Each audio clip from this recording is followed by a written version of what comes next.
30 games and 10 goals plus 2 assists in the Premier League have earned Rasmus Hojlund major trust by INEOS and the entire Manchester United fraternity. Those of you who were concerned about who was going to be starting as Manchester United's number 9, well, you have been sorted, cleared, and of course, we know who the real boss is now at the beloved football club. Welcome to the United of Sport. My name is Webb. Here is a quick breaking update about Manchester United. I do remind you to like, share, and subscribe to the United of Sport. But let's get this one. This is not really a transfer update per se, but it is indeed a transfer of a shirt number. As for a long time, we haven't had a number 9, but it is clear now that Hojlund is the number 1 target man at Manchester United. Of course, people were all speculating, saying, with Joshua Zirkzee in, I was seeing people's starting 11s, probable starting 11s next season for Man United,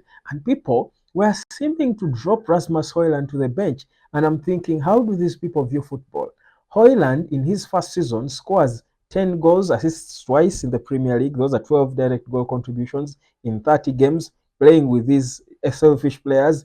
On top of that, 7 more in other competitions, 17 goals in your first season. That's Wayne Rooney level. You don't tell me that's a flop. Clearly, they have seen what he can do. No wonder Man United paid £72 million for him to join from Atalanta. So Hojlund is our shirt number 9. Now, that doesn't mean that Joshua Zirkzee will have no chances to start. Like I've been saying here consistently, that Zirkzee can play in several positions. And even in Erik ten Hag's plans, Zirkzee is to come and link our game. That's the biggest role he's going to do, to link our game. And by linking the game, he means from our half in that transition, which player is going to play that connection between our midfielders or attacking midfielders and the striking to try and initiate the attack from the top, from the final third. That's a bit of what Joshua Zirkzee can do because of his ability to use the ball. So expect the new Hojlund not to drop so deep. So it is very possible that we're going to see games where Zirkzee and Hojlund are starting together on the pitch at the same time. It's going to be exciting to see which formations Erik ten Hag and co are going to create or come up with for Manchester United. It's going to really be very, very exciting. So Hojlund is the number. And guys, it was always going to be so important for this clarity to be made because in the heads of these players, first of all, in football, shirt numbers communicate. You don't expect a number 9 to be benched on the bench, to be kept on the bench. That's why you see Hojlund smiling beatifically. He's proud of himself because it's an achievement. Shirt numbers do communicate. We know how certain players have been given shirt numbers that have felt so heavy on them that they can't run, they can't kick a ball because the shirt number is heavier than their talent. So shirt numbers communicate the trust the club has got in you. I was watching an interview of Theo Walcott and Simon Jordan, and he was talking about how when he got the shirt number 14 that used to be donned by his childhood idol, Thierry Henry, it really gave him that confidence, saying that, now I'm the man, really. So shirt numbers really, really, really communicate. And for Hojlund to be given the shirt number 9 at Manchester United is certainly is certainly something amazing, and it will I think for me bring that confidence out of him. It will bring him it will, and of course not that all the shirt number 9s we've had. If you see the people who we gave the shirt number 9 before, Anthony Martial, of course, the Anthony Martial was the last shirt number 9 we had. He was not the most successful of all, but the potential that Martial had at the time he was given that number was so high. The expectations of him were so high. So it's a very, very a big number for a player to have. Of course, the past shirt number 9s at Man United, the likes of Andy Cole, this one netted 121 goals for United between 95 and 2001. Louis Zaha, Dimitri Babatov also put on the same number.